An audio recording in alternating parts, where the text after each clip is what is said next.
Welcome to the Deep Dive. This is where we take your sources, could be articles, research, even your own notes, and we really dig in to pull out the key insights, helping you get up to speed fast.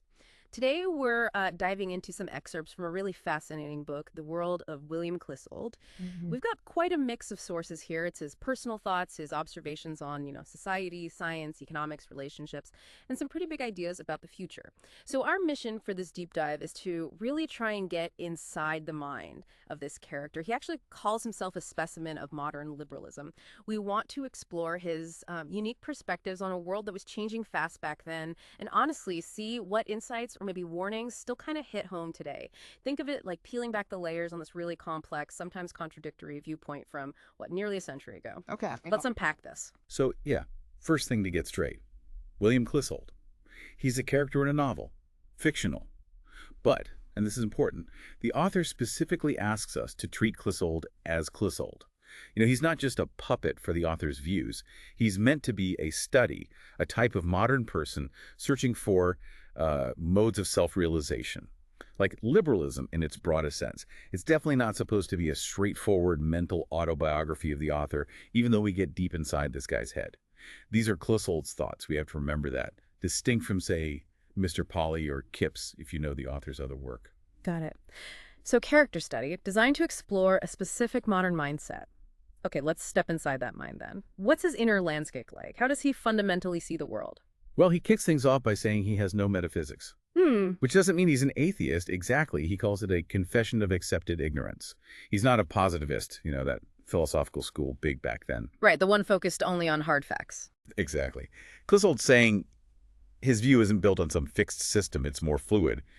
And his actual perception of reality, it's interesting. He compares the normal common sense world, which he sees as hard and clear and definite, to his own feeling. Which is vaguer and more acutely critical. He doesn't buy that the common sense view is the final word. It's almost like he feels he's peering into a magic crystal. Yeah. There's this sense of externality, like he could look away and see something totally different, always questioning the surface. magic crystal view. Constantly critical. That's a really interesting way to put it. Does he give us any hints about how he got there? His background? Only little glimpses. He mentions childhood stuff, like suddenly seeing beauty outdoors at a place called Mowbray, which he contrasts with just constant indoor reading somewhere else, Bexhill. It hints at this, tension between the outside world and his inner thoughts. And he sums up existence, his personal take anyway, is this: tremendous, terrifying, delightful, exciting, unequal, indifferent, and irrelevant review. Wow. A terrifying, delightful, irrelevant review. That is quite a take on life. So from that very personal internal space, where does he go? How does he look at bigger things like knowledge, science, progress? Well, he sees understanding as climbing an endless staircase. You take a step, learn something, but there's always infinitely more. He has this great analogy. Human progress is like a kitten, even one with Newton's brain. Right. Just patting pebbles on the margin of an illimitable ocean. Deeply humbling. Yeah, definitely puts things in perspective. And he talks about how science itself changed in his lifetime. Physical science, especially studying matter in the, say, 25 years before he wrote this, had become incomprehensible, paradoxical, an outrage upon common sense, he says. Compared to. He remembers earlier times when atoms seemed almost cozy, as kindly inhuman as Dutch cheeses. You can picture that, right? He contrasts that with being a student and talking about time as a fourth dimension. Science got weird, basically, abstract. Okay, so knowledge grows, but science gets stranger. What about progress in life itself, evolution, that kind of thing? Does he see an upward trend? He's a bit cautious about whether progress is steadily increasing in, like, cooperation or willpower, but he finds really strong evidence that life itself has been uninterruptedly progressive since the very beginning. And here's a kicker. He thinks hardships, challenges, actually seem to fuel exceptional strides in adaptation. So struggles push life forward. That's his reading. He looks at the geological record and sees a story of progress, especially expanding intelligence. Mind, for him, just grows and grows at an ever-increasing pace. Yeah. So there's this deep-seated optimism about consciousness evolving. Expanding intelligence. Right. Growing pace. Interesting. So how does that fit with his views on religion and belief, given his critical eye and scientific bent? Yeah, it was quite a journey for him. As a kid, horribly frightened about religion, he admits. Later, just couldn't believe it and really disliked people he felt weren't honest about it, like clergy. As a student, he got kind of cheeky about it. Mm. He invented these funny, blasphemous stories about my friend, Mr. G, which was a deliberate play on God and Mr. Gladstone, the very pious politician. The double meaning. Exactly. He liked the confusion, especially pointing out Gladstone's what he called ridiculously ignorant defense of the Book of Genesis. Very much an insider joke for the time, poking at Victorian seriousness. And he sees Protestantism, specifically, as always departing, always moving away from its roots. He points to liberal clergy with their careful misinterpretations and how open they were becoming to things like faith healing, even the spookeries of Sir Conan Doyle. The Sherlock Holmes guy. Right, he got into spiritualism. Yeah. Clissold describes these polite discussions where they all agree we all mean the same thing, and this is the punchline, they never define what that is. It's a bit cynical, but kind of funny, about trying to update faith without solid ground. That's a sharp point about undefined common ground. This seems to connect to a bigger idea he talks about, right? This racial man and the overmind. How does biology link to this collective consciousness idea? He definitely uses that biological angle. He talks about a common mental being, which he calls racial man. He's thinking about humanity evolving as a whole species mentally. He points to the shift over like the last million years from solitary ape-like creatures to us, much more social, cooperative. He thinks the basic egoistic ape soul got modified. We developed these mitigating and restraining dispositions, plus things like wanting to serve, enjoying cooperation, an evolutionary take on our social side. Okay, so social instincts evolved. And then, drawing on people like Jung and Freud, who are exploring the subconscious then, he sees humanity entering a new phase, like growing up, moving past childhood fears and the sort of intense individualism of its romantic adolescence. So what's the adult stage look like? He thinks it's self-neglectful and scientific and creative. The key idea is becoming consciously and habitually a contributory and cooperating part in the overmind. He imagines individuals functioning less as isolated egos and more as contributing parts of this larger, shared human consciousness, driven by science, creativity, not just ego or fear. That is a huge vision for where humanity's headed. How did his own life, his personal history, feed into these grand ideas? Let's bring it back down to him. Well, his early life sounds pretty unstable. His father, Mm. handsome, charming, but also strange, unfaithful, neglectful, basically. His mother felt so forgotten by him that she decided they'd just change their name to Walters and leave England. That kind of early disruption, leaves a mark. Yeah, definitely. Then his first marriage, to Clara, he said it showed him these extraordinary dislocations of motive. Sex became dominant, pushed him towards wanting stuff, acquiring things, needing power. He really felt this internal fight, between the dispositions of the lair, like basic survival instincts, and the dispositions of the herd, the social side. A real conflict inside him. And then there was a crisis. A big one. Finding out Clara was unfaithful, and maybe even uncertainty about their child. He calls that moment a cardinal point, the real beginning of the man I am now. It was like his intellect and his sexuality finally reached some kind of truce and understanding. And from then on, life was a struggle. His takeaway was, fight, establish yourself, or go under. Wow. That really sounds like it changed everything. How did that drive, fight, establish yourself show up in his career, in business? Well, working with these big firms, Romer, Steinhardt, Crest & Co., he found he was good at making money. He could be the goose that could lay golden eggs, as he put it. But he saw this huge gap between the company itself, this efficient global system, and the actual bosses, the nominal directors. Their motives seemed petty, just about grabbing more for themselves. He saw their front man, Crest, as just a shopwalker, a mask hiding the real operation. So a disconnect between the system and the people running it. Yeah. And he looks at the really wealthy, this elder stratum, the super taxpayers. He paints this picture, like Lady Steinhardt, just rushing around buying things, social climbing. He calls it a vast splash of futile expenditure. Futile. He saw it as temporary, an overspill of gathering human energy, not the end point. And interestingly, he noted that even smart people within that world often felt its emptiness, rebelled against it. He also made this connection between the old industrial system fighting unions, underpaying workers, and how it created slums. But he saw a new kind of slumification happening everywhere. Populations becoming totally dependent on economic forces they couldn't control, breeding this sort of low-grade dependent workforce he saw globally, from India to Africa. So a powerful economic engine, but also producing waste, superficiality, and this global dependency, this slumification. That critical view must have led him to question the usual political labels. Oh, absolutely. He felt it was time to just ditch labels like socialist or individualist. They just didn't fit the reality he saw anymore. He talks about his own past belief in socialism. He saw it initially as this idea for a better, more spacious ordering. But he felt it declined, became just a vehement campaign against existing institutions, obsessed with the evils of the capitalist system. He soured on it. Pretty strongly. He thought the focus on Marx's Das Kapital and the rise of really intolerably abusive socialists just turned it into an outlet for the inferiority complex of the disinherited. That's a really harsh psychological judgment on his old comrades. Wow. And he had issues with the word system itself. Big issues. He thought it implied deliberate design where there often wasn't any. He slammed Marx's idea of capitalism as this simple fight between two systems that never have existed and never could exist.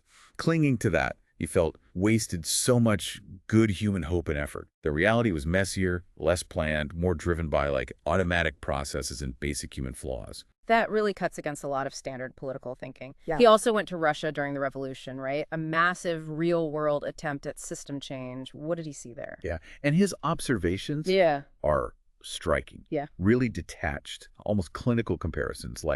Okay, under the Bolsheviks, peasants got shot more, but whipped less than under the Tsar. The Tsar had hysterics. The Bolsheviks had hysterical experiments. Education reached more people, but wasn't as good. More prison chaos, but maybe less misery on the road to Siberia. He even tries to balance the Bolshevik killings against what he calls the far more monstrous war waste of the Tsardom.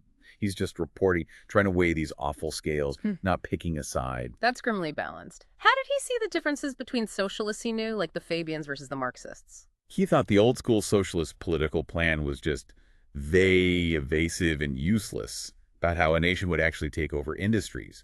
He contrasts the Marxists, who he paints as discontented professors, with the Fabians. They were more about gradual change working within the system. He saw them as hopeful civil servants. He even cheekily suggests a psychoanalysis of Fabianism would show a brighter type of soul, even if they weren't pretending to have all the scientific answers like the Marxists. Interesting contrast. What about finance, the world where he made his money? Did he think it was evil? Not exactly evil. He called it a malignant stupidity. Malignant stupidity. That's memorable. What do you mean? He thought it came from just stubbornly, timidly sticking to old conventions and methods that cannot possibly work out beneficially. He didn't see geniuses running things, no men of supreme intellectual quality. He felt the money-making process was largely, essentially automatic, and the system's flaws just showed up because of basic human tendencies and outdated rules. Less master plan, more collective inertia, and, well, stupidity. That feels uncomfortably relevant sometimes. And what about the whole era after World War I, the period of Reconstruction? He saw it as total chaos, extremist incoherence and inconsistency, just a mess of conflicting plans, frothy projects, and it inevitably led to rapid and immense disillusionment. But he felt that disillusionment, though tough, was necessary, as the crash of unrealistic ideas against the hard reality shaped by the war. And again, he links it not to bad guys, but back to that idea of collective stupidity, clinging to old ways that just couldn't handle the new world. Okay, so he's torn down the old systems, critiqued the labels. This all builds towards his positive vision, doesn't it? This open conspiracy and the world state idea. Right. He thinks traditional politics is just hopeless for making the big changes needed. So, different methods. It has to start mentally, he says. You have to exhibit and persuade, challenge traditions, make propaganda for this idea of a world republic. And the open conspiracy is the framework for his own actions. Its goal, totally revolutionary, build up the organization of a world state, a single terrestrial system of economic production and social cooperation. And crucially, he says it has to be sub or super legal, outside the existing rules. So this world government, how would it be different from the nations fighting each other in his day? He's very clear, not just a bigger version of those combative states. It would be primarily social and economic. It would have hands instead of teeth and claws, evolve differently, focused on managing things, cooperating, not fighting. Which leads to the million-dollar question. If politics is useless, who actually has the power to make this happen? And that's where he points to a surprising group, right? Exactly. He sees enormous quantity of power already sitting with a new sort of men. Finance guys, industrialists. He thinks the old political system only exists because these guys led it. He makes this bold claim. If bankers just got together, realized their power, they could basically ban weapons, insist on global education. So the real power lies with the economic leaders if they just wake up and use it collectively. He mentions someone called Ernesto Nathan and an agricultural institute. Yeah, he holds that up as an example, not like the League of Nations, which he saw as just talk. Nathan's International Institute of Agriculture, built by the King of Italy, based on Nathan's idea, was about assembled knowledge, gathering data, sharing it globally. Clissold saw that as the modern, practical way forward, solve problems with information, not just politics. And controlling information is key to this new world, these citadels of Cosmopolis. Absolutely central. The press, movies, radio, books, these publicity organizations dominate the global city he imagined. He believes progress isn't secure until they're in the hands of this creative revolution. He even pictures future newspapers, smaller, pricier, just the facts, no hype, no excessive ads, no political froth. That's a massive, almost sci-fi vision of a world run on knowledge and economics. Okay, shifting from the grand scale, how does he see his own relationships? Do they fit into these bigger ideas? Oh, definitely. He analyzes them through that lens, like watching the world through his brother Dickens' eyes. Dickens, this great lout, but cheerful, dives into advertising like a pirate, just about getting it. Dickens sees everything as publicity temples or God's advertisements. Clissold contrasts Dickens' external transactional view with his own more internal critical one, here and now versus dreamland. And Dickens wanted to advertise in a science journal. Yeah, put a genuine advertisement display in the Royal Society's philosophical transactions. That perfectly shows their clash, science versus commerce.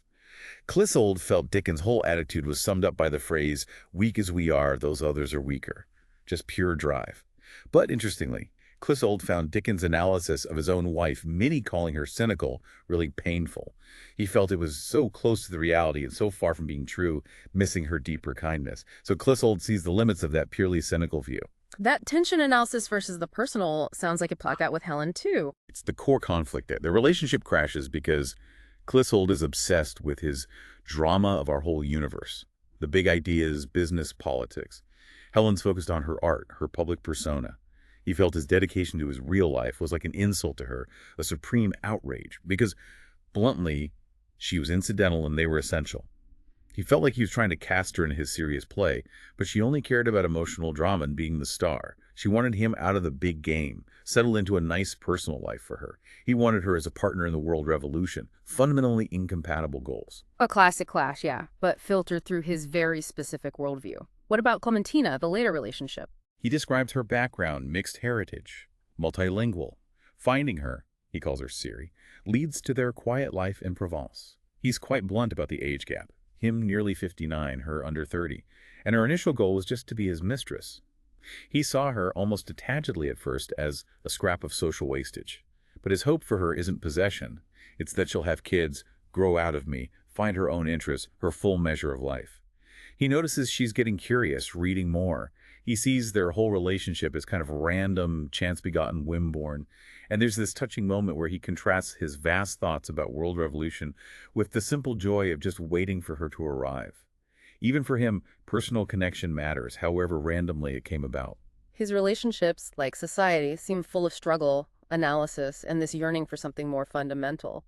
Which brings us to his general thoughts on sex, society, future relationships. Yeah, he looks around and sees society living sexually with mixed and broken codes. Especially young people, he thinks, have no sexual morals at all, but only cynical observances. No rules, just going through motions. He contrasts this chaos with the traditional secular sexual life of the peasant. He sees that as roughly but rationally adjusted. The woman was necessary, consulted, knew her power and place better than any laws or church rules dictated. And he directly challenges the idea of woman being the crown of a man's life, doesn't he? Oh, strongly. He calls that a fatal delusion that women need to get rid of. He argues men do big creative things primarily for their own sakes, driven by sublimated egotism, self-realization. Women, historically, accessory. They either helped or hindered, but man, he says, is and will remain incurably egotist. It's a very stark, definitely male-centric view, rooted in his own drive. So what's his vision for women in the future, then? He sees new types emerging after the war. Notices the tension in how they dressed freedom signs like short hair, but also painting themselves like whores. He hopes that as their directive men figure out their purpose in his open conspiracy, women will wake up too, share the vision, become practically active, soberly beautiful, a little hidden in their love, and friendly to men. So, involved in the big project, but maybe still in a specific, perhaps supportive role. Okay, let's switch to our last big area, education.